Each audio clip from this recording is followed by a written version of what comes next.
Hello everyone and welcome back to Join MNS Academy. The chapter for today is Structure of Atom and this chapter is of class 11th chemistry.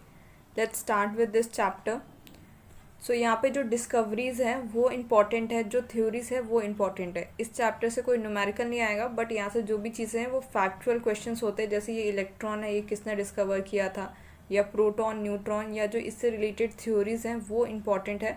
उसके अलावा जो साथ में कुछ चीज़ें आएंगी वो मैं आपको बता दूंगी कि ठीक है यहाँ से क्वेश्चन आ सकता है, उसको आपको नोट करके आपके नोट्स में लिखना है. तो स्टार्ट करते हैं. सबसे पहला है discovery of electrons. The electron was discovered by J Thompson bye conducting a cathode ray tube experiment. So electron किसने डिस्कवर किया था? तो जे थॉमसन ने डिस्कवर किया था. और एक्सपेरिमेंट क्या था? उस एक्सपेरिमेंट का नाम था cathode ray tube experiment. A cathode ray tube is made of glass containing two thin pieces of metal called electrodes sealed in it. So जो कैथोड रे ट्यूब है ये क्या होता है? ये ग्लास का मटेरियल होता है. एक ऐसा हमारा कुछ सिलेंड्रिकल टाइप का स्ट्रक्चर होगा, ये ग्लास का होगा और इसके अंदर दो मेटल पीसेस होंगे जिनको हम इलेक्ट्रोड्स बोलेंगे.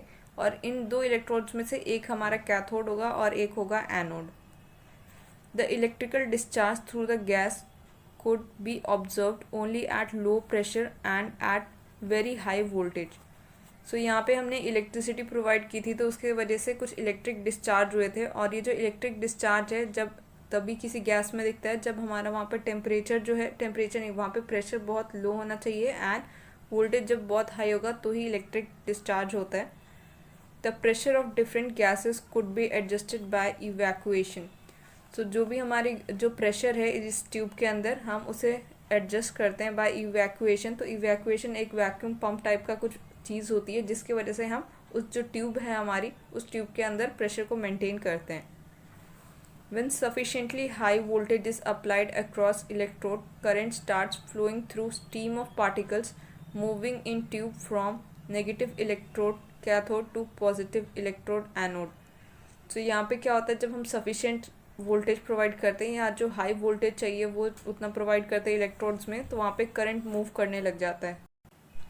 एंड जो करंट है उसकी डायरेक्शन होती है from negative to positive end. Means जो हमारा कैथोड है वहाँ से जो करंट है वो मूव करता है towards the anode. These were called cathode ray और कैथोड रे पार्टिकल्स. सो ये जो मूवमेंट हो रहा था यहाँ पे करंट का उसी को हम कैथोड रे पार्टिकल्स या फिर कैथोड रे बोल रहे थे. एंड यहीं से हमारे इलेक्ट्रॉन की डिस्कवरी हुई थी बिकॉज जो इलेक्ट्रॉन्स है वही करंट फ्लो करने में हेल्प करते हैं. तो हमने जब करंट को फ्लो करना देखा तो हमने करंट को ही इक्विवेलेंट टू इलेक्ट्रॉन्स माना है. The flow of current from cathode to anode was further checked by making a hole in the anode and coating the tube behind anode with phosphorescent material zinc sulphide. जो flow of current है वो cathode से anode की तरफ है. And हमने क्या किया कि जो हमारा एनोड है एनोड के साइड में या हम उसके बैक साइड में क्या किया, हमने फॉस्फोरेसेंट मटेरियल जैसे कि जिंक सल्फाइड है उसकी कोटिंग की है. सो जो फॉस्फोरेसेंट मटेरियल है वो हेल्प करता है हमें स्पॉट करने में कि जो इलेक्ट्रॉन है वो किधर मूव कर रहा है या फिर कैसे मूव कर रहा है. When this raise after passing through anode strike the zinc sulphide coating, a bright spot on the coating is developed. तो ये जो हमारे रेस जब स्ट्राइक करते हैं उस सरफेस पे जहाँ पे जिंक सल्फाइड की कोटिंग है वहाँ पे एक ब्राइट स्पॉट फॉर्म होता है. और ये ब्राइट स्पॉट जो है यही हमें कंफर्म करता है कि हमारा यहाँ पे जो रेज है वो फ्लो कर रही है एंड हमारा करंट फ्लो कर रहा है. ये डायग्राम है कैथोड रे डिस्चार्ज ट्यूब का. तो यहाँ पे देखोगे कि हमारे ये साइड जो है ये कैथोड, यहाँ पे है एनोड. एंड ये जो ग्रीन प्ले ग्लो दिख रहा है यहाँ पे हमने मटेरियल की कोटिंग की है जिंक सल्फाइड की, जिससे हमारा जो फ्लो ऑफ कैथोड रेज है जिसको हम पहचानेंगे कि ठीक है हमारा यहाँ पे इलेक्ट्रॉन्स आ रहे हैं. एंड ये हमारा कैथोड रेज जो यहाँ से इस तरफ मूव कर रही है कैथोड से एनोड की तरफ. देन हमने क्या किया था, यहाँ पे लो प्रेशर मेंटेन किया था. तो वो लो प्रेशर ये वैक्यूम है उसकी हेल्प से मेंटेन हो रहा है. एंड ये जनरेटर है जिसकी वजह से हम इसके अंदर जो इलेक्ट्रिसिटी है उसको मेंटेन करके रखते हैं. नेक्स्ट जो है यहाँ पे है result of experiment. So first point क्या है, the cathode ray start from cathode and move towards the anode. So ये हमने जो अभी डायग्राम था वहाँ पे भी देखा कि जो कैथोड रे है वो एनोड से स्टार्ट होके कैथोड रेस जो है वो कैथोड से स्टार्ट होके एनोड की तरफ जा रहे हैं. These rays themselves are not visible but their behaviour can be observe with the help of certain kind of materials. Which glow when hit by them. So ये जो रेज है ये हमें नेकेड आई से या वैसे विजिबल नहीं है, हम इसको ऐसे बोल नहीं सकते, हम इसको देख नहीं सकते। इसके लिए हमें कोई ना कोई मटेरियल यूज़ करना पड़ रहा है, जैसे कि हमारा फॉस्फोरेसेंट या फिर फ्लोरोसेंट मटेरियल है। तो जब ये रे उसके ऊपर स्ट्राइक करती हैं तो वो ग्लो करती है, तो हम उस वे में इसको कंफर्म कर सकते हैं कि ठीक है हमारा यहाँ पे रेज मूव कर रही हैं। Television picture tubes are cathode ray tubes, and television pictures result due to fluorescence on the television screen coated with certain fluorescent और phosphorescent material।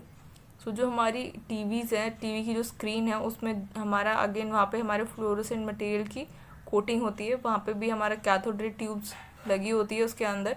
तो उस रेस ट्यूब में क्या होता है कि अगेन कैथोड रेस मूव करती है एंड वो फ्लोरोसेंट मटेरियल के जाके स्ट्राइक करती है, उसके बाद से वहाँ पे जो चीज़ फॉर्म होती है हम उसको देख पाते हैं।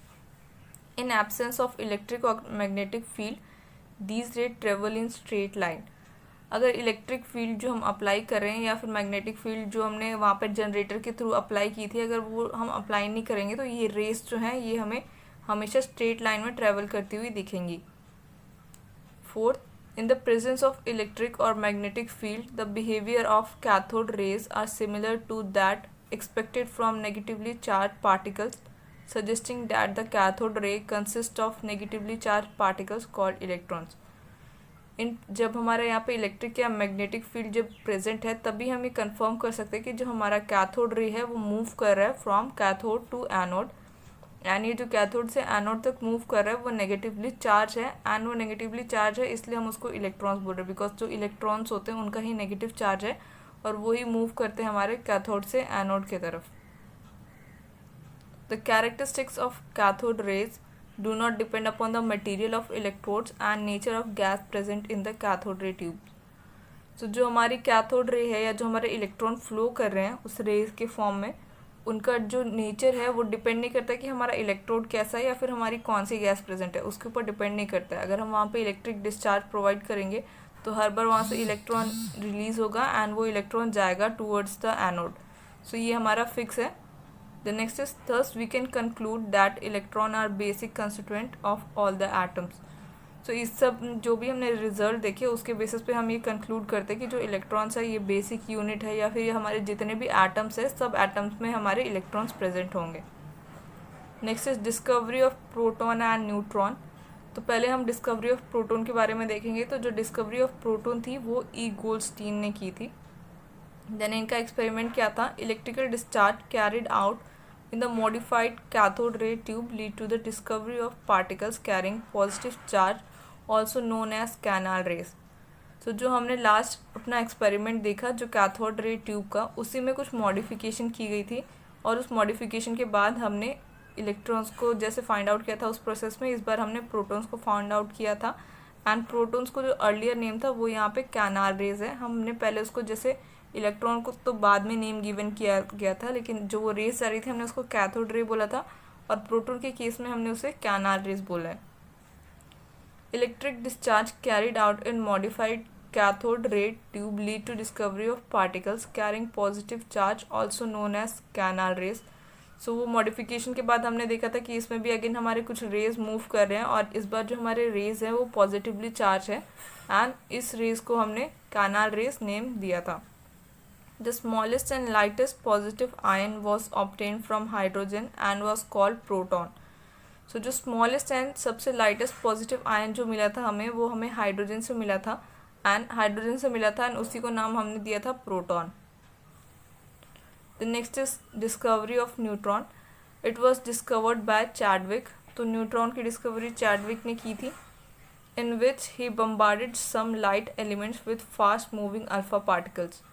तो इस एक्सपेरिमेंट में क्या किया था कि उन्होंने कुछ लाइट एलिमेंट्स को अल्फ़ा मूविंग पार्टिकल्स के साथ बम्बार्ड किया था। बम्बार्ड मीन्स बहुत ज़्यादा वेलोसिटी से किसी चीज़ के ऊपर फेंका था जहाँ पे टकराया था, तो उसके बाद हमें कुछ अल्फ़ा पार्टिकल्स निकले थे एंड इसी एक्सपेरिमेंट में उन्होंने न्यूट्रॉन को फाइंड आउट किया था।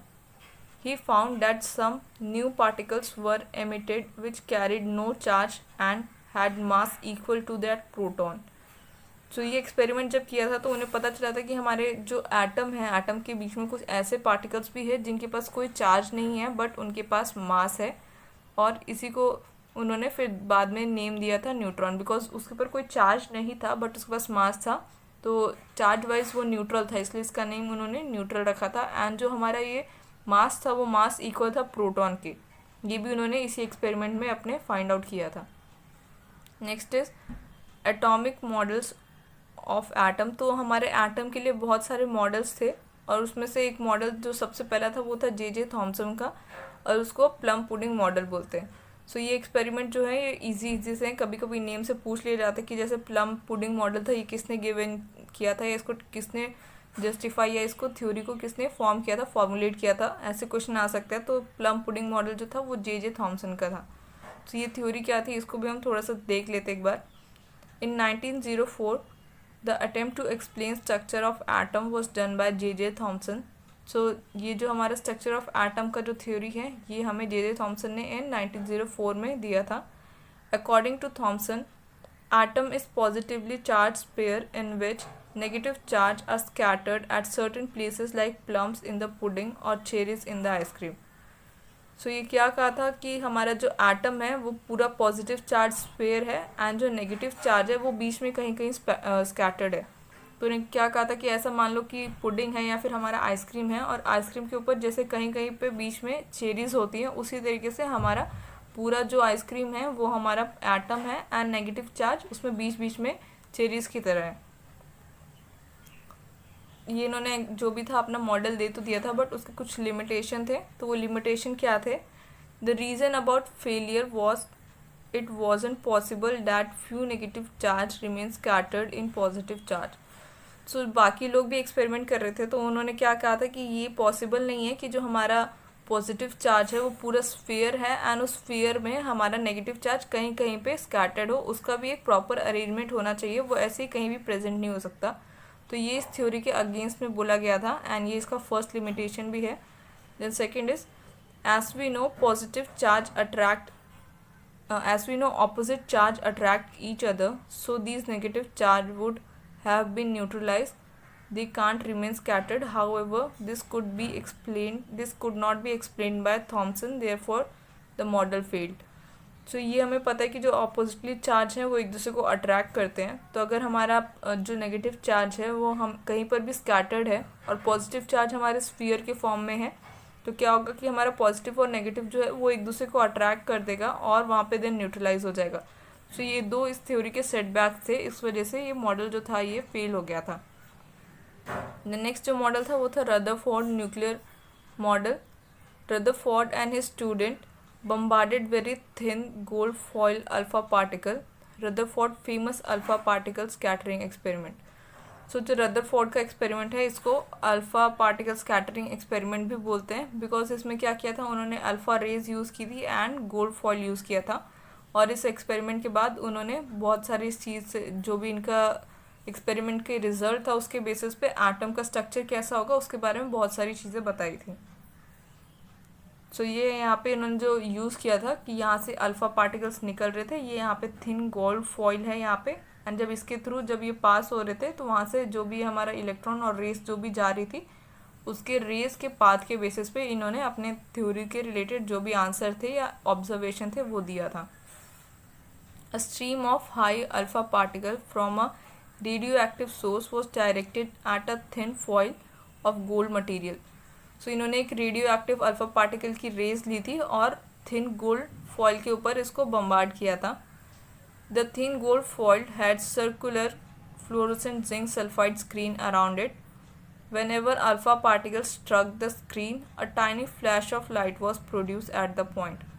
तो ये जो फॉइल था उसके आसपास सर्कुलर एक फ्लोरोसेंट जिंक सल्फाइड की स्क्रीन रखी थी, और जैसे ही अल्फा पार्टिकल स्ट्राइक करते थे, बिकॉज वो फ्लोरोसेंट मटेरियल था, ये फॉइल के थ्रू जाके जब भी उस हमारे फ्लोरेसेंट स्क्रीन को टच करते थे या वहाँ पे स्ट्रक करते थे तो वहाँ पे एक फ्लैश लाइट होता था। तो इससे हमें प्रूफ होता था कि जो हमारी लाइट है वो इस फॉइल के थ्रू पास हुई है, एंड उससे पास होने के बाद ये हमारी स्क्रीन के ऊपर जाके टकरा रही है। अब उनके ऑब्जर्वेशन क्या थे, most of the alpha particle pass through the gold foil undeflected. So उनका जो ऑब्जर्वेशन था, जो रेस बाहर आ रही थी, तो पहला था कि हमारे जो अल्फ़ा पार्टिकल से जितने भी रेज आई है मैक्सिमम रेज जो है वो अनडिफ्लेक्टेड, मीन्स उनका जो पाथ था उस पाथ में कोई चेंज नहीं हुआ है। देन सेकेंड था, a small fraction of alpha particle was deflected by some angle. तो जो अल्फा पार्टिकल है वो क्या है, पॉजिटिवली चार्ज थी, तो उसमें देखा कि जो मैक्सिमम थी वो तो अनडिफ्लेक्टेड गई हमारी पॉजिटिव रेज, कुछ जो थी वो थोड़ी सी डिफ्लेक्ट हुई, एंड लास्ट वन क्या था, a very few alpha particles bounce back that is were deflected nearly 180 degree. तो जो हमारी कुछ रेज थी बहुत कम, वो जिस पाथ में आई थी उसके एग्जैक्ट पाथ में वो ऑपोजिट चली गई थी, मीन्स 180 डिग्री वो डिफ्लेक्ट होके बाउंस हो गई थी। सो ये है एक्सपेरिमेंट। तो यहाँ पे आप देखोगे कि जब उन्होंने अल्फा पार्टिकल्स डाला तो जो मोस्ट ऑफ द एरिया है, मोस्ट ऑफ द रेज है, वो क्या हुई, वो उसके थ्रू चली गई, हमारे जो एटम था या जो हमारी फॉइल थी उसके थ्रू चली गई। बट यहाँ पे ये देखोगे जो कुछ है ये यहाँ पे आई है एंड ये एक एंगल पर डिफ्लेक्ट कर गई है, एंड ये एक रे यहाँ पे देखोगे ये जिस पाथ से आई थी उसी पाथ पे एग्जैक्टली ये वापस चली गई है।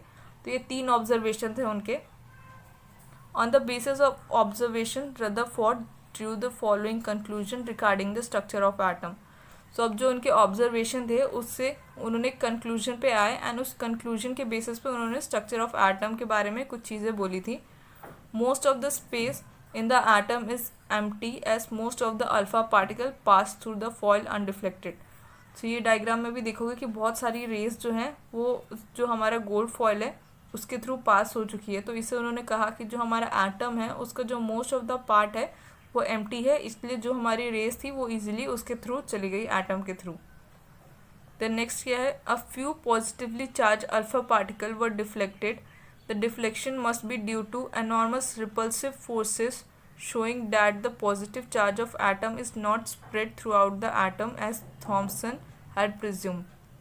So अब इन्होंने सेकेंड चीज़ क्या बोली कि अब हमारे जो अल्फा पार्टिकल्स है, जो पॉजिटिवली चार्ज पार्टिकल है, ये जब वहाँ से एटम फॉइल से पास हुए तो इनमें थोड़ा सा डिफ्लेक्शन हुआ। तो जैसा थॉमसन ने कहा था कि जो हमारा पॉजिटिव एंड नेगेटिव चार्ज है वो इक्वली कहीं भी डिस्ट्रीब्यूटेड है, वैसा नहीं है। जो हमारा पॉजिटिव चार्ज है वो कुछ जगह पे एक्यूमुलेटेड है, एंड वहाँ पे एक्यूमुलेटेड है इसलिए ये थोड़ा सा हमारा डिफ्लेक्शन हुआ है। बिकॉज जब अल्फा पॉजिटिव एंड पॉजिटिव, जो अगर बीच में हमारा पॉजिटिव एटम है या जब बीच में हमारे एटम में पॉजिटिव चार्ज है और अगर हम बाहर से भी पॉजिटिव रे दे रहे हैं तो उनमें रिपल्शन होगा, एंड उस रिपल्शन की वजह से ही हमारा जो पाथ था अल्फा पार्टिकल का जो रे था उसमें डिफ्लेक्शन हुआ था। The positive charge has to be concentrated in a very small volume that repelled and deflected the positively charged alpha particle। तो इसमें सेकेंड पॉइंट यही है कि जो हमारा पॉजिटिव चार्ज है वो कॉन्सेंट्रेटेड है छोटे वॉल्यूम में, एंड कॉन्सेंट्रेटेड है इसलिए जब हमारा अल्फा पार्टिकल्स आ रहे हैं जो ऑलरेडी पॉजिटिव चार्ज है इसलिए उनके बीच में रिपल्शन हुआ, एंड वो ऐसे शो हुआ कि उनकी जो पाथ था अल्फा रेज का वो थोड़ा सा डिफ्लेक्टेड हो गया। The next is calculation by Rutherford showed that the volume occupied by the nucleus is negligibly small as compared to total volume of the atom। So उन्होंने ये भी बोला कि जो हमारा न्यूक्लियस है अगर हम पूरे वॉल्यूम ऑफ एटम के कंपैरिजन में करें तो वो बहुत छोटा है। तो उन्होंने अपने कैलकुलेशन के बेसिस पे ये भी बताया कि जो हमारा रेडियस ऑफ एटम है वो 10⁻⁻10 मीटर के जितना हो सकता है, एंड जो हमारा न्यूक्लियस है वो 10⁻⁻15 मीटर के जितना हो सकता है। तो आप देखोगे एटम जो है, एटम हमारा बड़ा है एंड जो न्यूक्लियस है वो और भी ज़्यादा छोटा है। According to this model, the positive charge and most of the mass of the atom was densely concentrated in extremely small region। So जो हमारा पॉजिटिव चार्ज था एंड जो मास है एटम का वो कॉन्सेंट्रेटेड है एक स्मॉल रीजन में, एंड वो जो रीजन है उसको रदरफोर्ड ने न्यूक्लियस बोला था। तो जैसे हमारा सेल होता है, सेल का जो न्यूक्लियस होता है वो सेंटर में होता है। तो जो हमारा थ्योरी था रदरफोर्ड का उसके अकॉर्डिंग या जो उनका एक्सपेरिमेंट था उन्होंने देखा था कि हमारा जो कैथोड रेज जो हमारी रेज है अल्फ़ा रेज वो डिफ्लेक्ट कर रही थी, एंड इसलिए उन्होंने माना था कि जो हमारा सेंटर है या जो रीजन है जहाँ से डिफ्लेक्ट कर रहा है वहीं पे हमारा मास भी एक्यूमुलेटेड है एंड वहीं पे हमारा पॉजिटिव चार्ज भी एक्यूमुलेटेड है, एंड बिकॉज वो एक जगह एक्यूमुलेटेड था इसलिए उसका नेम न्यूक्लियस रखा था। The nucleus is surrounded by electrons that move around the nucleus with very high speed in circular path called orbit। So second चीज़ ये कही थी कि जो हमारा न्यूक्लियस है वो पॉजिटिवली चार्ज है एंड उसके आसपास हमारे इलेक्ट्रॉन्स मूव कर रहे हैं, एंड इलेक्ट्रॉन्स जो हैं वो नेगेटिवली चार्ज हैं, एंड ये जो इलेक्ट्रॉन्स जो हैं ये बहुत हाई स्पीड पे मूव करते हैं, और ये जो सर्कुलर पाथ जिस पे ये मूव कर रहे हैं उसको हम ऑर्बिट्स बोलते हैं। Thus Rutherford model of atom resemble the solar system in which nucleus play the role of sun and electrons revolve around the planets। Revolving planets. So जो रदरफोर्ड का मॉडल था उसके अकॉर्डिंगली अभी तक ये पता चला था हमें कि जो हमारा न्यूक्लियस है या जो हमारा एटम है वो एक सोलर सिस्टम की तरह है, जिसमें जो न्यूक्लियस है वो है सन एंड जो इलेक्ट्रॉन्स जो मूव कर रहे हैं वो प्लैनेट्स की तरह मूव कर रहे हैं। The next is electrons and the nucleus are held together by electrostatic force of attraction. So उन्होंने एक और चीज़ भी बोली थी कि जो इलेक्ट्रॉन एंड जो न्यूक्लियस है वो एक दूसरे के साथ एक ही न्यूक्लियस में फिक्स या फिर वो जो हमारा एटम है वो ख़त्म क्यों नहीं होता, बिकॉज वहाँ पे हमारा इलेक्ट्रोस्टैटिक फोर्स ऑफ अट्रैक्शन है जो हमारे इलेक्ट्रॉन्स और न्यूक्लियस को एक साथ होल्ड करके रखता है। The next is limitation, he failed to explain the stability of atom.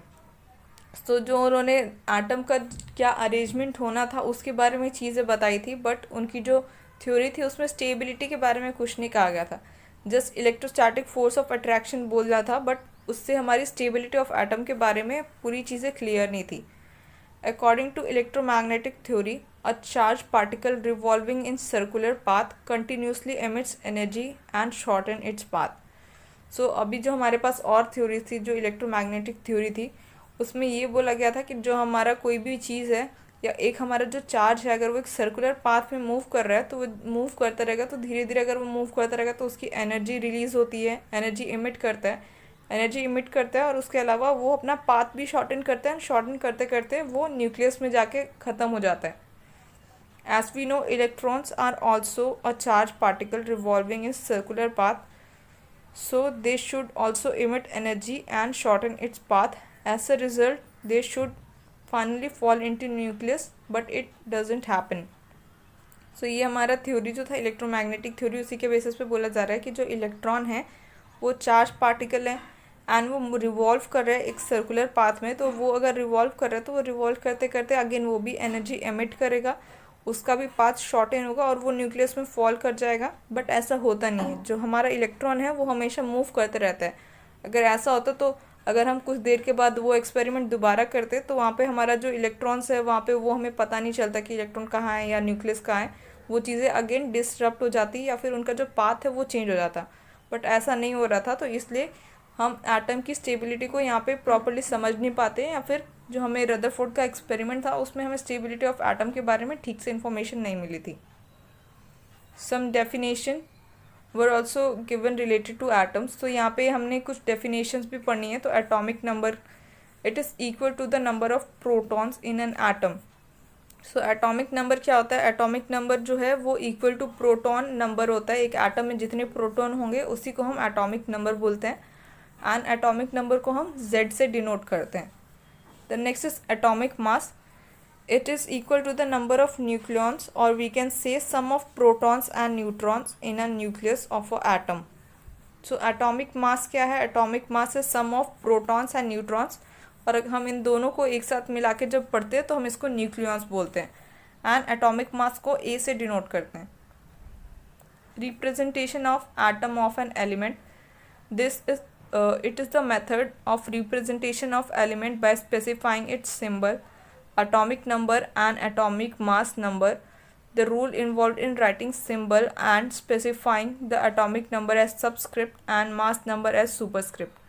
So जो हमने अभी एटॉमिक नंबर लिखा, अगर हम किसी एलिमेंट के लिए लिखते हैं तो इसको कैसे लिखते हैं? तो ये एग्जांपल है हमारा, बीच में हम जो x है वो हमारा एलिमेंट का है। तो मान लो हमने सोडियम लिया, तो सोडियम को हम ऐसे लिखेंगे Na, एंड उसका जो हमारा मास नंबर है, मास नंबर जो है मींस जो उसका मॉलिक्यूलर वेट है वो होता है 23, तो हम लिखेंगे 23 ऊपर, और जो हमारा मास नंबर है वो क्या है? प्रोटॉन एंड न्यूट्रॉन का सम है।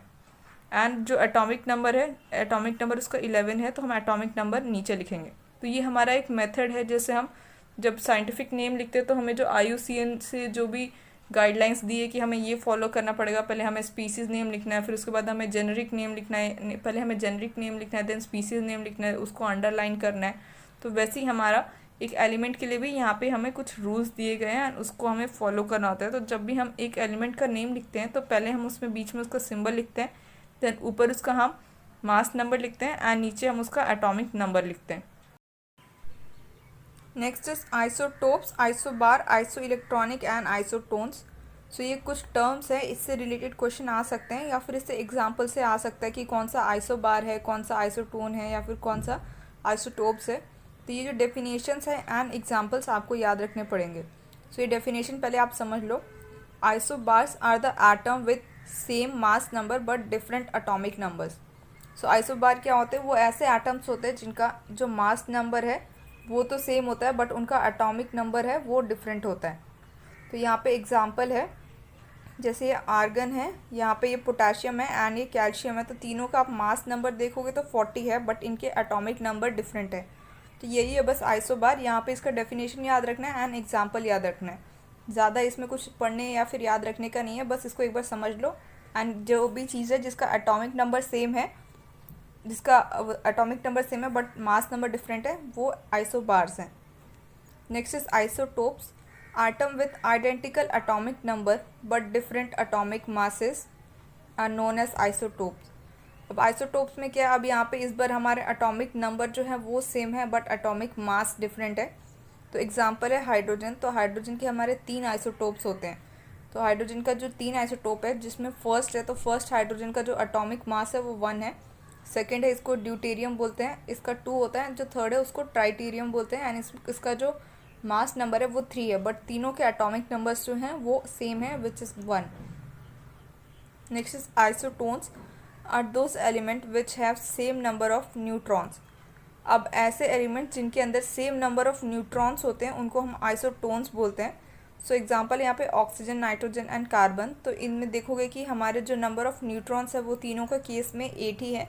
प्रोटॉन डिफरेंट है, इसलिए इनका जो हमारा नंबर है वो अलग है बट इनके जो न्यूट्रॉन्स है वो तीनों में इक्वल है। Next is isoelectronic, the species containing same number of electrons. So कुछ स्पीसीज जिनके अंदर सेम नंबर ऑफ इलेक्ट्रॉन्स होते हैं उनको हम आइसो इलेक्ट्रॉनिक स्पीसीज बोलते हैं। एन एग्जाम्पल है यहाँ पे oxygen with 2 negative charge and fluorine with a negative charge. The next is development leading to Bohr's model of atom. अब जो भी एक्सपेरिमेंट थे वो उनसे धीरे धीरे कुछ ना कुछ नॉलेज लेके उसके बाद नेक्स्ट एक्सपेरिमेंटल मॉडल आया था, वो था बोर्स का। और जो बोर्स मॉडल है ये अभी तक का सबसे ज़्यादा इसको हम यूज़ करते हैं या फिर इसको ट्रू माना गया हुआ मॉडल है। Bohr's utilise these result to improve upon the model propose by Rutherford. तो जो बोर थे उन्होंने कुछ अपने भी एक्सपेरिमेंट किए एंड उस एक्सपेरिमेंट को एंड रदरफोर्ड का जो भी चीज़ें उन्होंने प्रपोज की थी अपने मॉडल में, उन दोनों को मिलाकर एक न्यू थ्योरी दी थी या फिर एक न्यू चीज़ लिखी थी जिससे हम एक एटम के मॉडल को ज़्यादा अच्छे से समझ पाएंगे। Two development played a major role in formulation of Bohr's model of atom. These were dual character of electromagnetic radiation, which means that radiation possess both wave like and particle like properties. So जो Bohr's model था, जब ये bourse ने अपना model propose किया था तब तक हमारा जो इलेक्ट्रोमैग्नेटिक रेडिएशन है उसका ड्यूल कैरेक्टर के बारे में भी स्टडी हो चुका था, उसके बारे में भी एक्सपेरिमेंटल प्रूफ हो चुका था सब कुछ। तो एक ये भी चीज़ थी जिसने हेल्प किया बोर के मॉडल को फॉर्मुलेट होने में। तो जो ड्यूल कैरेक्टर था हमारे इलेक्ट्रोमैग्नेटिक रेडिएशन था, उससे हमें समझ में आता कि जो हमारा एक वेव है, जो हमारा एक रेडिएशन है, उसके पास हमारा वेव नेचर भी होता है एंड पार्टिकल नेचर भी होता है। देन जो नेक्स्ट चीज़ थी वो था experimental results regarding atomic spectra which can be explained only by assuming quantized electronic energy level in the atoms. So एक और जो चीज़ हुई थी कि जो हमने एक और एक्सपेरिमेंट हुआ था जिससे हमें पता चला था कि जितने भी हमारे एनर्जी लेवल्स है, जो हमारे ऑर्बिटल्स होते हैं जिनको हम एनर्जी लेवल बोलते हैं, SBDF जो ऑर्बिटल्स है, उसमें हर ऑर्बिटल की एक फिक्स्ड एनर्जी है, उस फिक्स्ड एनर्जी को ही हम क्वांटाइज्ड एनर्जी बोलते हैं। तो ये दो एक्सपेरिमेंट तब तक, जब तक बोर का मॉडल आया था तब तक ये दोनों एक्सपेरिमेंटल हो चुके थे एंड इसके वजह से उनको और ज़्यादा हेल्प मिली जो ये स्ट्रक्चर ऑफ एटम है उसको प्रॉपरली एक्सप्लेन करने में। Nature of electromagnetic radiation, electromagnetic wave theory. तो अब यहाँ पे थोड़ा सा इलेक्ट्रोमैग्नेटिक रेडिएशन के बारे में या जो वेव थ्योरी है उसके बारे में गिवन है। This theory was put forward by James Clerk Maxwell in 1864। तो ये थ्योरी JC मैक्सवेल या फिर मैक्सवेल थ्योरी भी बोलते हैं, उन्होंने दी थी और इन ईयर 1864। तो इस थ्योरी के मेन पॉइंट्स क्या है?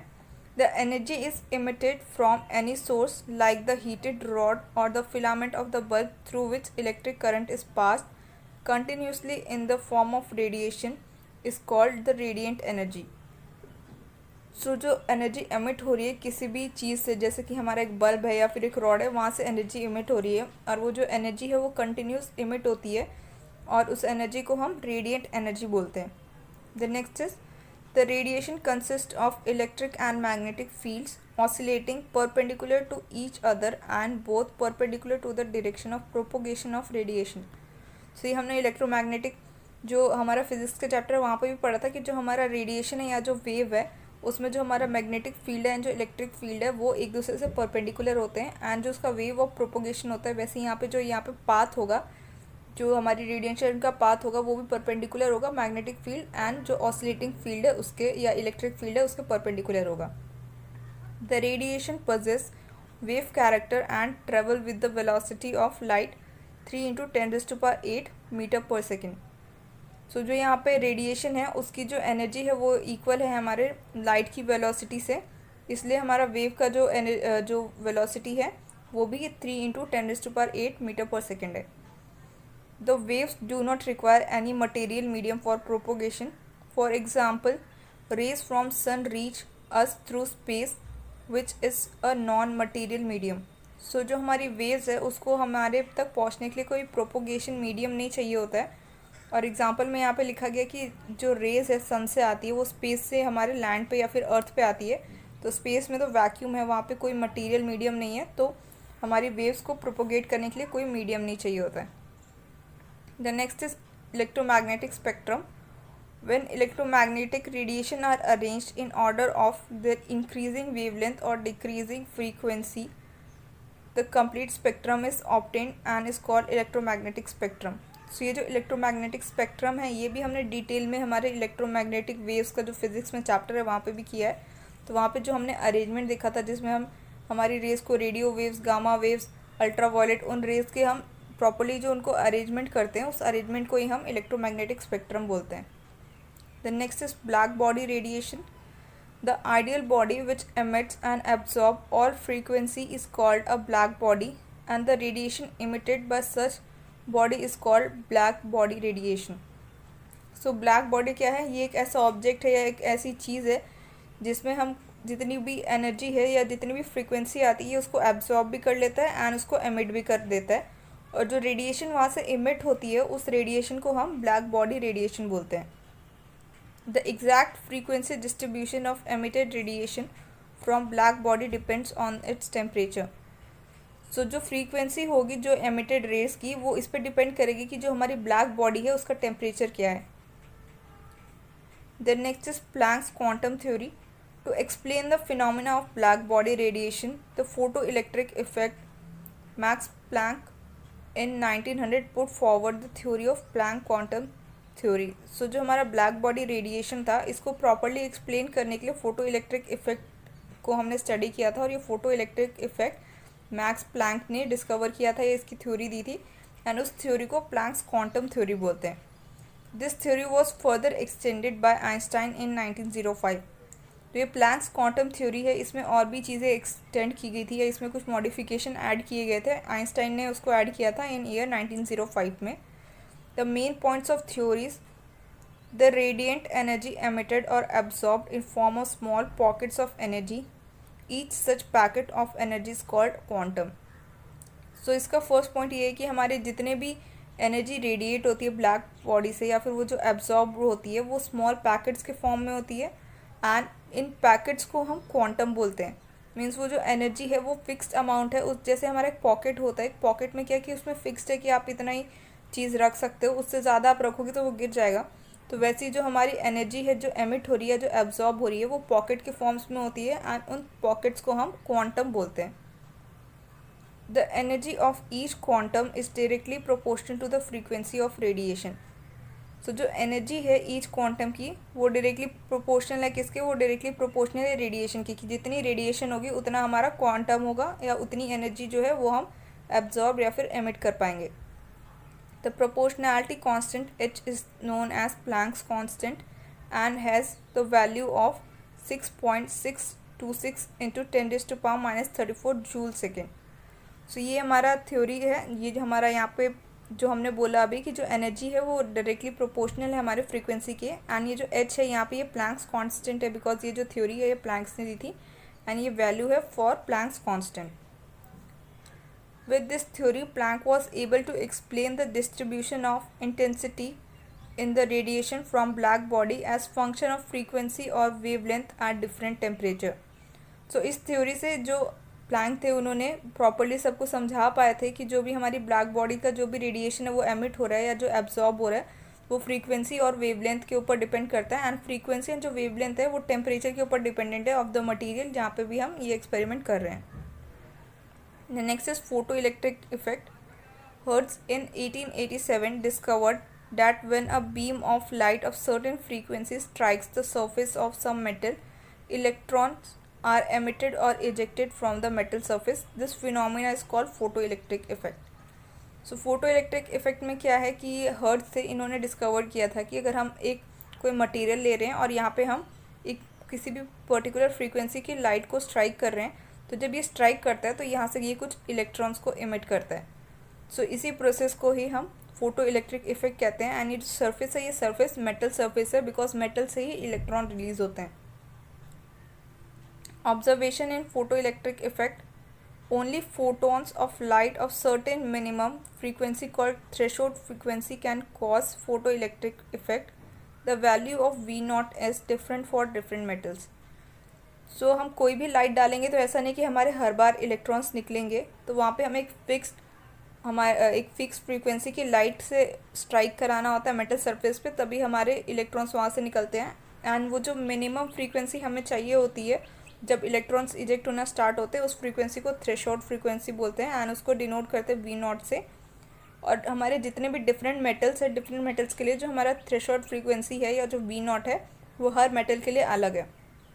The kinetic energy of the electrons which are emitted is directly proportional to the frequency of the striking photons and is quite independent of their intensity.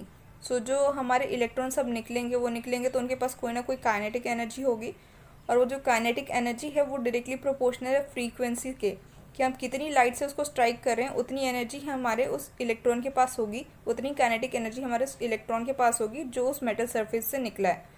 और ये इंटेंसिटी से independent है. Intensity के ऊपर जो light हम स्ट्राइक करें उसकी इंटेंसिटी पे नहीं डिपेंड करता है, उसकी फ्रीक्वेंसी पे डिपेंड करता है just. The number of electrons that are ejected per second from the metal surface depend upon the intensity of striking photons और radiation, not upon the frequency. तो अभी लास्ट केस में देखा था कि हमने जो काइनेटिक एनर्जी है जो निकले हुए इलेक्ट्रॉन्स की वो डिपेंड करेगी फ्रीक्वेंसी पे, बट यहाँ पे क्या है कि कितने नंबर ऑफ इलेक्ट्रॉन्स निकलेंगे वो डिपेंड करेगा इंटेंसिटी पे. हम जितना ज़ोर से, इंटेंसिटी क्या होता है कितनी तेज़ी से हम उस पर डालें, तो जितना तेज़ी से हम या जितना स्पीड से हम वहाँ पे लाइट इजेक्ट करेंगे उतने ज़्यादा इलेक्ट्रॉन निकलेंगे उस सरफेस से, उस मेटल सरफेस पे. तो नंबर ऑफ इलेक्ट्रॉन्स पर सेकेंड डिपेंड करता है इंटेंसिटी पे एंड काइनेटिक एनर्जी डिपेंड करता है फ्रीक्वेंसी पे. सो ये दोनों चीज़ें थोड़ी सी डिफरेंट है, यहाँ पर आप कन्फ्यूज़ मत हो जाना. The next is explanation of photoelectric effect. Einstein in 1905 was able to give an explanation of different points of the photoelectric effect using Planck's quantum theory as under. So जो हमारा photoelectric effect था इसको Einstein ने और ज़्यादा better way में explain किया था इन 1905, और उसको एक्सप्लेन करने के लिए उन्होंने यहाँ पे जो हमारा प्लैंक्स की थ्योरी थी उसको भी यूज़ किया था. सो first point is photoelectrons are ejected only when the incident light has certain minimum frequency threshold frequency V0. सो जो फर्स्ट पॉइंट था वो यही था कि जो हमारे फोटो इलेक्ट्रॉन्स है जो इजेक्ट हो रहे हैं वो डिपेंड करेंगे हमारी मिनिमम फ्रीक्वेंसी के ऊपर जो है हमारी थ्रेशोल्ड फ्रीक्वेंसी. अगर थ्रेशोल्ड फ्रीक्वेंसी होगी तो ही हमारे इलेक्ट्रॉन्स इजेक्ट होंगे, अदरवाइज हमारे इलेक्ट्रॉन्स इजेक्ट नहीं होंगे. If the frequency of the incident light V is more than the threshold frequency V0, the excess energy is imparted to the electron as kinetic energy. सो हमने वहाँ पे देखा था kinetic energy के बारे में भी, तो यहाँ पे काइनेटिक एनर्जी के लिए भी एक्सप्लेन किया गया कि जो हमारी काइनेटिक एनर्जी है वो इस पर डिपेंड करेगी कि जो हमारे इंसिडेंट लाइट है उसकी फ्रीक्वेंसी में और जो थ्रेशोल्ड फ्रीक्वेंसी है उसके बीच में कितना डिफरेंस है, उसी डिफरेंस को हम काइनेटिक एनर्जी के टर्म्स में लेते हैं. सो यहाँ पे है ये काइनेटिक एनर्जी ऑफ इलेक्ट्रॉन, तो ये ½ mv². तो ½ mv² जो है वो हमारा यहाँ पे लिखा हुआ है कि वो डिफरेंस है बिटवीन जो इंसिडेंट लाइट है और जो हमारी थ्रेशोल्ड एनर्जी के बीच में जो हम इसको सब्ट्रैक्ट करेंगे तो जो एनर्जी होगी वही हमारी काइनेटिक एनर्जी होगी ऑफ द इलेक्ट्रॉन। देन ये इसी इक्वेशन को हमने यहाँ पे थोड़ा सा चेंज करके मॉडिफाई किया है। यहाँ पे हमने जो एच न्यू है उसको इस साइड ले आए हैं एंड एच नॉट में यहाँ पे हम इसको इक्वल टू के इस साइड ले आए हैं, तो हाफ एम वी स्क्वायर अब यहाँ पे आ गया। देन हमने इसको सॉल्व किया तो हमने यहाँ पे जो एच न्यू नॉट है उसको हमने डब्ल्यू नॉट से डिनोट किया है। तो ये हमारा एक फार्मूला है जो न्यूमेरिकल्स में यूज़ होता है, बट इस चैप्टर से कोई आपका न्यूमेरिकल नहीं आएगा। ये न्यूमेरिकल्स नीट में आ सकते हैं बट आपके एग्जाम में ये न्यूमेरिकल नहीं आते हैं। On increasing the intensity of light more electrons are ejected but the energies of the electrons are not altered। तो अगर हम इंटेंसिटी बढ़ाते हैं लाइट की तो उससे क्या होता है, इंटेंसिटी इंक्रीज़ करने से हमारे नंबर ऑफ़ इलेक्ट्रॉन्स जो निकलते हैं उस मेटल सरफेस से वो तो इंक्रीज़ हो जाता है, बट उन इलेक्ट्रॉन्स के पास बहुत ज़्यादा एनर्जी नहीं होती है। तो अगर हमें एनर्जी बढ़ानी है इलेक्ट्रॉन्स की तो हमें फ्रीक्वेंसी बढ़ाना पड़ेगा। The next is dual behaviour of electromagnetic radiation. From the study of behavior of light, scientists came to conclusion that light and other electromagnetic radiation have dual nature। तो बहुत सारे एक्सपेरिमेंट हुए थे तो उससे पता चला था कि जो लाइट है, लाइट के पास भी ड्यूल नेचर है। मीन्स वो भी कभी वेव की तरह एक्ट करती है और कभी कभी पार्टिकल की तरह एक्ट करती है। Whenever radiation interact with matter, it display particle-like properties in contrast to wave-like properties, interference and diffraction which it exhibit when it propagates। सो जो लाइट है जब वो हमारे किसी मैटर के साथ इंटरेक्ट करती है तो वहाँ पे वो पार्टिकल लाइक प्रॉपर्टी शो करती है, और जब वो जब वो प्रोपोगेट करती है तो वो अपनी वेव लाइक प्रॉपर्टी शो करती है, जैसे कि इंटरफेरेंस एंड डिफ्रैक्शन है। Some microscopic particles like electron also exhibit wave particle duality. So जो हमारे इलेक्ट्रॉन्स हैं, इलेक्ट्रॉन्स भी हमारे ड्यूल नेचर के होते हैं, वहाँ पे भी हमारा wave nature and particle nature दोनों ऑब्जर्व किया जाता है। The next is spectrum. अब ये सिर्फ स्पेक्ट्रम है, इलेक्ट्रोमैग्नेटिक स्पेक्ट्रम नहीं है, ये थोड़ा सा डिफरेंट है। When a ray of white light is pass through a prism, the wave with shorter wavelength bend more than the one with longer wavelength. So अगर हम एक वाइट लाइट को प्रिज्म के थ्रू पास करते हैं तो वहाँ पे हमारे जो शॉर्टर वेवलेंथ की जो लाइट होती है वो कम बेंड करती है, एंड जो लॉन्गर वेवलेंथ की लाइट होती है वो ज़्यादा बेंड करती है। तो ये जो स्पेक्ट्रम का चीज़ है ये हमने बहुत अच्छे से हमारे वेव ऑप्टिक्स में पढ़ा है। वहाँ पे वेव ऑप्टिक्स में हमने इसका पूरा एक्सपेरिमेंट अच्छे से किया है, जो भी हमारा एक्सपेरिमेंट है। तो अगर किसी को डाउट है, इसको और ज़्यादा डिटेल में पढ़ना चाहते हो तो आप उसको अगेन रेफ़र कर सकते हो। Since ordinary white light consist of waves with all the wavelength in the visible range, array of white light is spread out in a series of color band called spectrum। तो जब ये हमारी white light को हम पास कराते हैं prism के through तो वहाँ पे हमारी लाइट्स जो है वो बहुत सारे कलर में बैंड्स में सेपरेट हो जाती है, एंड वो जो डिफरेंट लाइट्स हैं उन हर लाइट का डिफरेंट वेवलेंथ होता है, और वो जो हमारी 7 लाइट्स में जो सेपरेशन होता है उसी चीज़ को हम स्पेक्ट्रम बोलते हैं।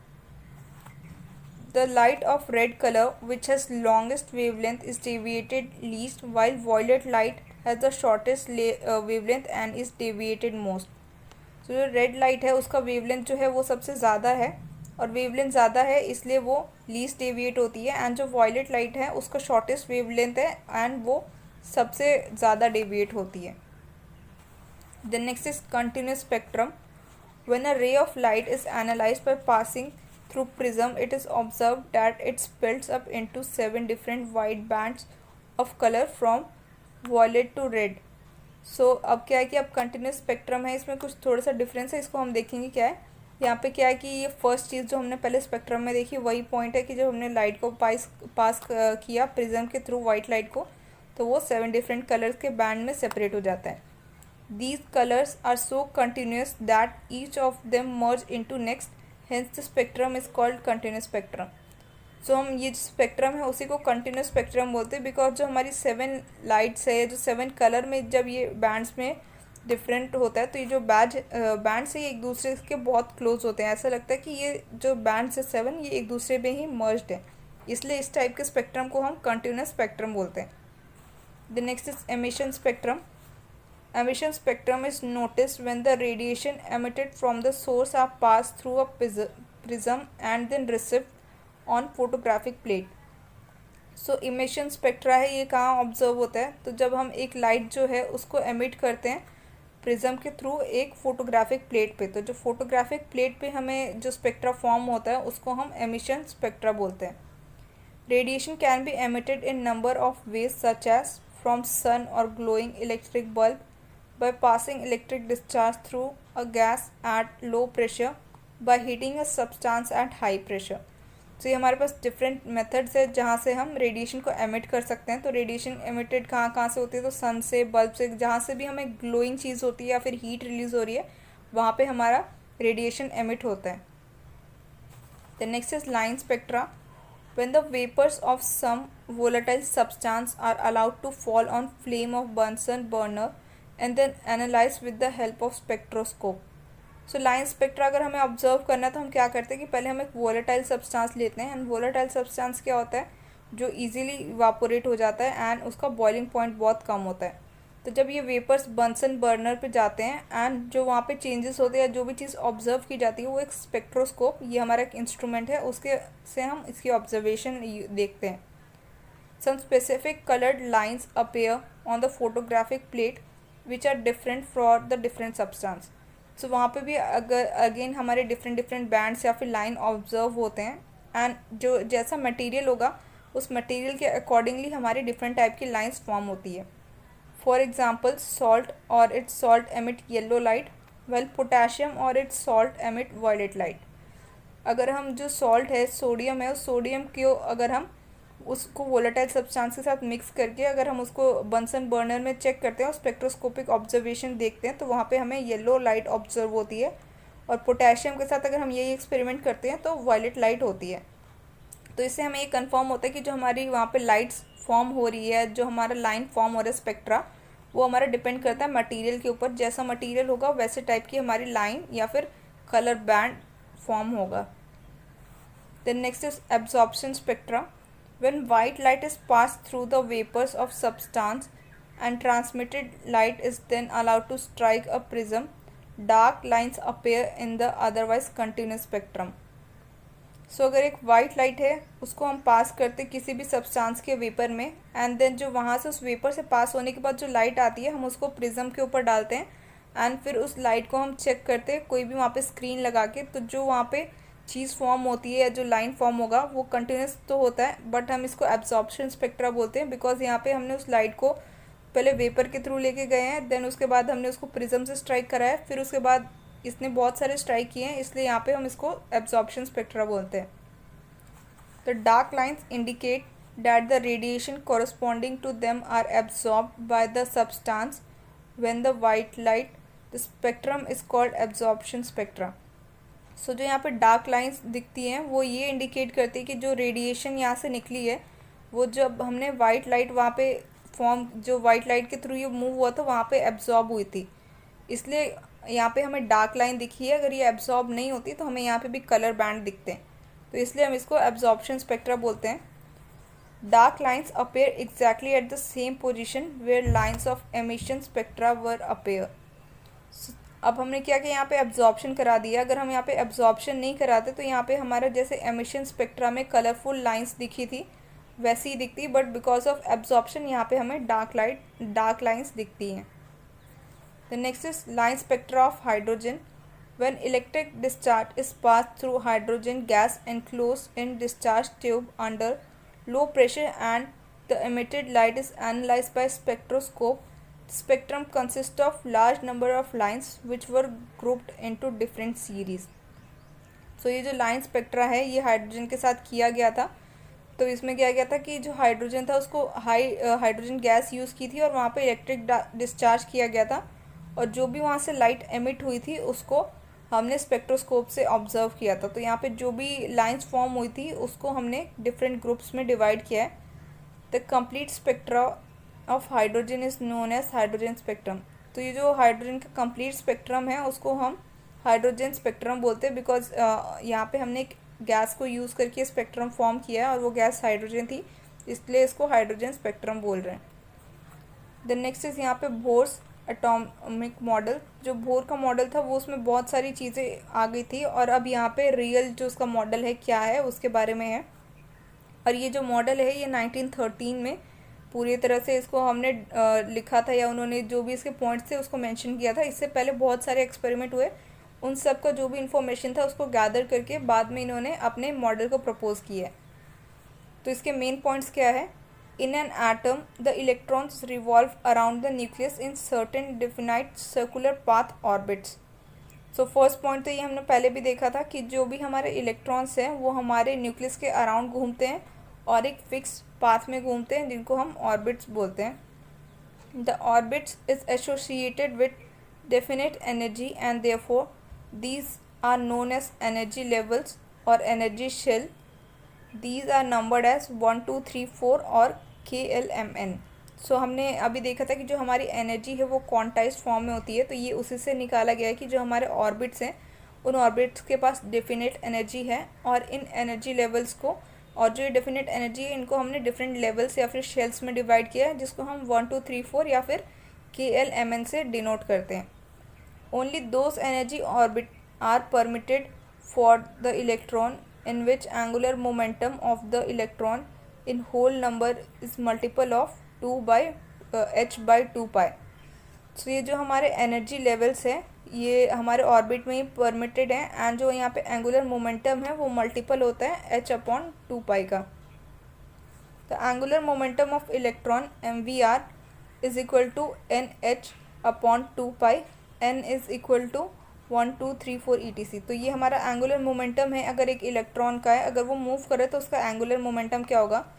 तो ये यहाँ पे m जो है ये है मास ऑफ इलेक्ट्रॉन, v जो है ये टेंजेंशियल वेलोसिटी है जो इलेक्ट्रॉन मूव करेगा उसके लिए, जो यहाँ पे r है वो है radius of orbit, and h जो है वो है प्लैंक्स कांस्टेंट, एंड यहाँ पे जो n है वो है हमारा इंटीजर जो हमने यहाँ पे 1 2 3 4 किया है इससे। तो हम अगर कोई एक इलेक्ट्रॉन मूव कर रहा है, इससे हम उस इलेक्ट्रॉन मूविंग इलेक्ट्रॉन की हम जो एंगुलर मोमेंट है उसको इस फॉर्मूले से हम निकाल सकते हैं। As long as electron is present in particular orbit it neither absorb nor loses energy and its energy therefore remains constant. So अब ये यहाँ पे पॉइंट था जो हमारा पहले एक्सपेरिमेंट में प्रूफ नहीं हो पाया था कि अगर इलेक्ट्रॉन्स हमारा मूव कर रहा है तो वो एनर्जी लूज़ करेगा एंड उसके बाद से वो न्यूक्लियस में फॉल कर जाएगा। तो यहाँ पे इसके लिए इन्होंने क्या कहा कि जो हमारा इलेक्ट्रॉन है जब तक वो उस ऑर्बिट में या जो फिक्स पाथ में मूव कर रहा है तो वो वहाँ पे ना एनर्जी लूज़ कर रहा है ना एब्जॉर्ब कर रहा है, उसकी एनर्जी जो है वो कॉन्स्टेंट रह रही है तब तक। When energy is supplied to an electron it absorbs energy only in fixed amount as quanta and jumps to higher energy state away from the nucleus known as excited state. So अब अगर हम electron को बाहर से energy supply करते हैं तो वो एनर्जी को एब्जॉर्ब करता है और उस फिक्स एनर्जी को क्वांटा बोलते हैं, और जब वो एनर्जी को एब्जॉर्ब कर ले रहा है उसके बाद से वो हायर एनर्जी लेवल पे चला जा रहा है, और उस हायर एनर्जी लेवल को ही हम एक्साइटेड स्टेट बोल रहे हैं। The excited state is unstable. The electron may jump back to lower state and in doing so, it emits the same amount of energy. So जो हमारा इलेक्ट्रॉन है जब वो एक्साइटेड हो गया तो एक्साइटेड स्टेट में क्या है कि वो बहुत अनस्टेबल है, तो वो जो एनर्जी उसने एब्जॉर्ब की है वो उसको अगेन रिलीज़ कर देता है एंड लोअर स्टेट में आ जाता है जहाँ पे वो स्टेबल होता है। और जो हमारी एनर्जी डिफरेंस है उसको हम डेल्टा ई लिखते हैं, and delta is E2 minus E1। तो जो E1 है उसकी ग्राउंड की एनर्जी है एंड जो E2 है वो उसकी एक्साइटेड स्टेट की एनर्जी है। Then next is achievement of Bohr's theory. Bohr's theory explain the stability of an atom. तो सबसे पहले बोर्स थ्योरी से हमारा स्टेबिलिटी ऑफ एटम के बारे में पूरा एक्सप्लेनेशन मिल गया था, जो हमारी लास्ट थ्योरी में रदरफोर्ड की थ्योरी में हमें नहीं मिला था। The next is Bohr's theory has helped in calculating the energy of electrons in hydrogen atom and one electron species. So जो बोर का जो मॉडल था इससे हमने एनर्जी के बारे में भी पता चल गया था, बिकॉज एनर्जी के लिए हमें यहाँ पे फॉर्मूला मिल गया था डेल्टा ई से। हमने इससे जो एनर्जी डिफरेंस है जब एक electron excited state and ground state में जाता है तो ये हमें बोर्स मॉडल से मिल गया था, एंड तब तक हमारे पास ऐसे प्रोसीजर या फिर चीज़ें आ गई थी जिससे हम जो एनर्जी डिफरेंस है उसको चेक कर पा रहे थे। Bourse theory explain the atomic spectra of hydrogen atom. तो बोर थ्योरी से जो हमारा एटॉमिक स्पेक्ट्रा था हाइड्रोजन एटम का, जो हाइड्रोजन स्पेक्ट्रा था वो भी प्रॉपर्ली एक्सप्लेन हो गया था। Next is limitation of Bohr's model. The theory could not explain the atomic spectra of atoms containing more than one electron और मल्टी इलेक्ट्रॉन एटम्स। सो बोर्स ने क्या किया था, जो अपना थ्योरी दी थी उससे हमने हाइड्रोजन का जो भी स्पेक्ट्रा फॉर्म हो रहा था वो तो हमने स्टडी कर लिया था, बट इससे हम जो भी हमारा स्पेक्ट्रा फॉर्म हो रहा था जहाँ पे मोर देन 1 इलेक्ट्रॉन्स थे, उनके केसेस में ये जो था अगेन फेल हो गया था। Bohr's theory fail to explain the fine structure of spectral lines. तो जो स्पेक्ट्रल लाइंस फॉर्म हो रही थी उसके बारे में भी इस थ्योरी में कोई एक्सप्लेनेशन नहीं था। Bohr's theory could not offer a satisfactory explanation for Zeeman effect and Stark effect. So Zeeman effect and Stark effect है, इन दोनों के बारे में भी बोर्स की थ्योरी में कोई भी एक्सप्लेनेशन नहीं था proper. Bourse theory failed to explain ability of atoms to form molecule formed by chemical bonds. तो बोर की थ्योरी में हमें स्टेबिलिटी का तो पता चल गया था, लेकिन एटम्स जब मॉलिक्यूल फॉर्म कर रहे हैं तो मॉलिक्यूल फॉर्म करने में उनमें केमिकल बॉन्ड्स कैसी हैं, उस केमिकल बॉन्ड के बारे में कोई भी इंफॉर्मेशन नहीं थी। It was not in accordance with the Heisenberg's uncertainty principle. तो एक हेजनबर्ग अनसर्टेनिटी प्रिंसिपल है, उसके बारे में भी बोर्स की थ्योरी में कोई भी हमारे पास इंफॉर्मेशन नहीं है। तो ठीक है, यहाँ पे बोर्स की थ्योरी में हमें एक एटम की स्टेबिलिटी के बारे में पता चल गया था, बट अभी बहुत सारी चीज़ें थी जिसको हम प्रॉपर्ली समझ नहीं पाए थे, इसलिए धीरे धीरे बाद में और भी डिस्कवरीज हुई या फिर बहुत सारे और थ्योरीज हैं जिसके बेसिस पे हमें चीज़ें समझ में आती हैं। So next is Heisenberg's uncertainty principle. It states that it is impossible to determine simultaneously the exact position and exact momentum or velocity of an electron. तो ये स्टेटमेंट है हेजनबर्ग की, तो वो क्या बोलते हैं कि ये हमारे लिए इम्पॉसिबल है कि हम किसी इलेक्ट्रॉन की साइमल्टेनियसली मीन्स दोनों चीज़ें एक साथ ही पता कर सके। एक इलेक्ट्रॉन की हम वेलोसिटी एंड पोजीशन साथ में पता नहीं कर सकते। तो ये हमें हेजनबर्ग के स्टेटमेंट में गिवन है, एंड उसके लिए एक मैथमेटिकल एक्सप्रेशन भी है। यहाँ पे ये delta x into delta P है विच इज़ h अपॉन 4 पाई। तो ये जो प्लैंक्स का जो था ये वो है, एंड जो यहाँ पे x है, x is for position, and जो डेल्टा p है वो है वेलोसिटी के लिए, एंड उसको ये चेंज करके ये हमारा हिजनबर्ग का प्रिंसिपल है। इससे भी आपको न्यूमेरिकल नहीं आएंगे, बट एक ऐसा प्रिंसिपल है, एंड इसकी स्टेटमेंट जो है, ये स्टेटमेंट आपके लिए इंपॉर्टेंट है बिकॉज आपके एमसीक्यू में इन स्टेटमेंट के फॉर्म में पूछा जा सकता है कि ये प्रिंसिपल किसका था या फिर क्या प्रिंसिपल था, तो वो किसके बारे में बोलता है, पोजीशन के बारे में बोलता है या वेलोसिटी के बारे में, तो ये पूछा जा सकता है। Next is significance of uncertainty principle. It rules out the existence of definite path or trajectories of electrons and other similar particles.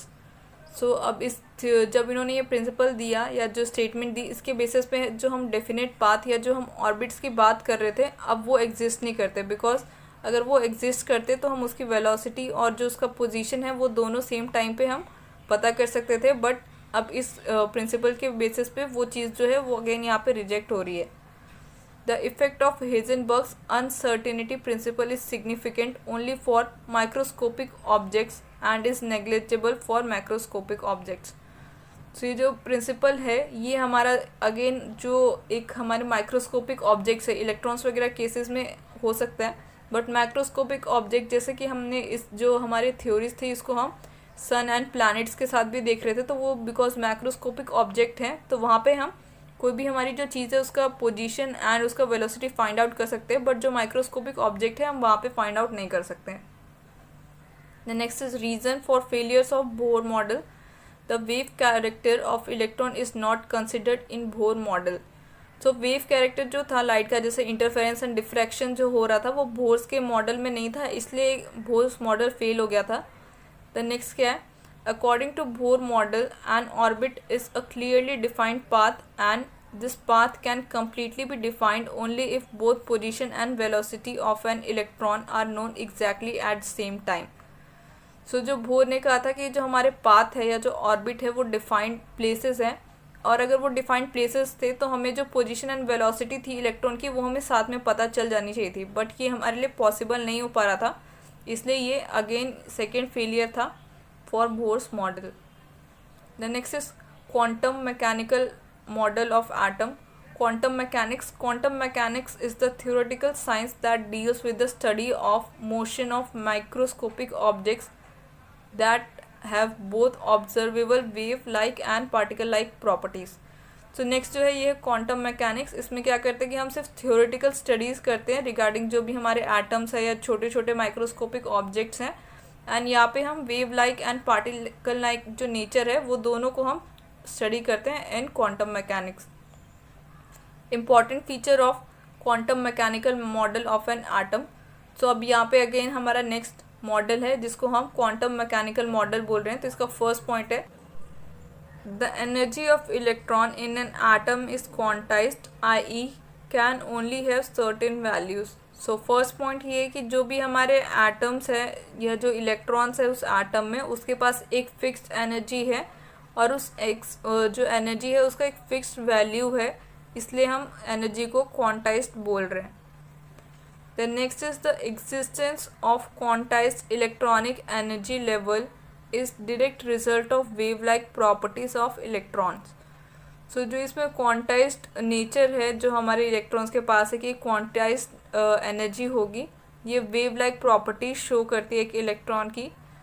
Both exact position and exact velocity of electron in an atom can't be determined simultaneously। Again इसमें भी जो हमारा एक चीज़ था कि हम exact position and velocity एक electron की नहीं फाइंड आउट कर रहे थे, वो भी यहाँ पे भी हम अभी तक फाइंड आउट नहीं कर पाए हैं। The atomic orbital has wave function. There are many orbital in atom. Electron can occupy atomic orbital which has definite energy.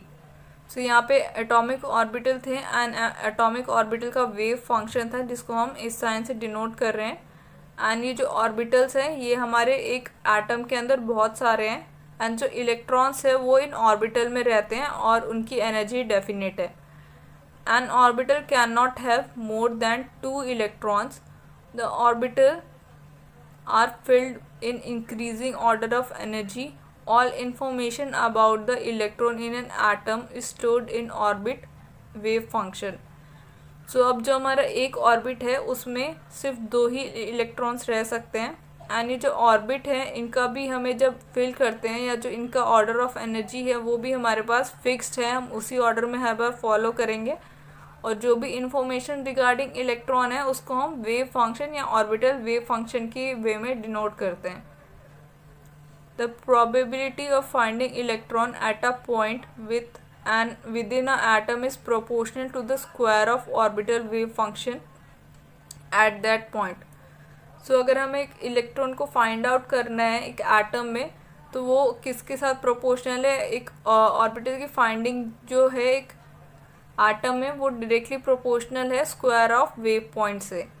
It is known as probability density and is always positive. So ये जो probability density है because ये square है तो ये हमेशा ही positive होती है in case of an atom. From the value of 5 square at different points within the atom it is possible to predict the region around the nucleus where electron is most probably found. So ये जो function है जब हम इसकी value निकालते हैं तो इस वैल्यू के बाद हम ये प्रिडिक्ट कर सकते हैं कि जो हमारा इलेक्ट्रॉन है वो probably in a atom nucleus के अराउंड होगा या फिर किस रीजन में होगा around that nucleus. The next is of principle. The principle states in the ground state of the atoms the orbital are filled in order of their increasing energies. So ये principle है regarding जो हम electrons fill करते हैं in an orbit. तो वो कैसे होगा? तो जब ग्राउंड स्टेट में एटम है तो जो भी उसके ऑर्बिटल्स फिल्ड होते हैं वो उसकी इंक्रीजिंग एनर्जी के बेसिस पे फिल्ड होते हैं। In other words, electron first occupy lowest energy orbital available to them and enter into higher energy orbital only after the lower energy orbital are filled। So जो हमारे lower energy levels हैं वो पहले filled होंगे, उसके बाद जो electrons है वो higher energy level या फिर higher energy orbits में जाएंगे। तो ये हमारे energy level है जो ये 1s है, then 2s है, 2p है, 3s, 3p, 3d जो है ये हमारे हायर एनर्जी लेवल्स हैं। तो जब हम इलेक्ट्रॉन को फिल करना स्टार्ट करते हैं तो हम सबसे पहले 1s में जाते हैं, देन उसके बाद 1s2, देन 2p, देन उसके बाद से 3s, then 3p, then 4s, then 3d। तो ये हमारा जो पैटर्न है ये फॉलो होता है। तो ये जो हमारा ये पैटर्न है ये पहले लोअर एनर्जी लेवल्स में जाता है देन हायर एनर्जी लेवल्स में जाता है। The next is poly exclusion principle. According to this principle, no two electrons in an atom have the same set of 4 quantum numbers. सो जो भी हमारे इलेक्ट्रॉन्स हैं एक एटम में, उनके पास जो 4 क्वांटम नंबर्स है वो सेम नहीं हो सकते. एंड जो इनका प्रिंसिपल है वो ये है, ओनली 2 इलेक्ट्रॉन में exist in same orbital and these electron must have opposite spins. So जो हमारा एक ऑर्बिटल है उसमें हमारे 2 ही इलेक्ट्रॉन होते हैं और उनका ऑपोजिट स्पिन होता है. तो जो हम इलेक्ट्रॉन फिल करते हैं तो उसमें आपने देखा होगा कि हम उसको एक क्लॉकवाइज एंड एक एंटी क्लॉकवाइज शो करते हैं कि ये हमारे इलेक्ट्रॉन है और ये ऑर्बिट में ऐसे फिल्ड होते हैं. The next is Hund's rule और maximum multiplicity. It state that pairing of electron in the orbits belong to the same subshell does not take place until each orbital belong to the subshell has got an electron each, i.e. it is singly occupied. तो इसका मतलब ये है कि जैसे हमारी PDF है तो इसमें क्या होता है, P में 3 ऑर्बिट्स होते हैं, D में 5 होते हैं एंड F में 7 होते हैं. तो जो हमारे इलेक्ट्रॉन्स जो है वो कब तक फिल्ड नहीं होंगे पूरे, जब तक हमारे जितने भी शेल्स है उसमें हाफ फिल्ड ना हो जाए. तो मान लो हमारा P है, P में हमारा 3 ऑर्बिटल है, तो ऐसा नहीं होता है कि हम पहले सारे इलेक्ट्रॉन्स इसी में फिल्ड कर देंगे कि हमारे पास मान लो 2 इलेक्ट्रॉन्स है तो हमने 2 इसमें फिल कर दिए. तो हमारे पास अगर 2 इलेक्ट्रॉन है तो हमें क्या करना पड़ता है, पहले ट्राई करते हैं कि हम जितने भी ऑर्बिटल है सबको हाफ फिल कर दे. तो पहले वो इस तरह से फॉलो करेंगे और इसके बाद अगर हमारे पास इलेक्ट्रॉन बचते हैं तो हम इसको कम्प्लीटली फिल करते हैं.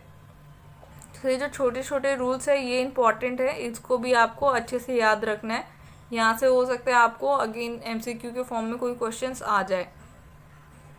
Lastly thank you for watching this video. इससे रिलेटेड आप MCQ सॉल्व करना एंड अगर आपको डाउट है तो अगेन आप मुझे मैसेज करके पूछ सकते हो, मैं आपको एक्सप्लेन कर दूँगी.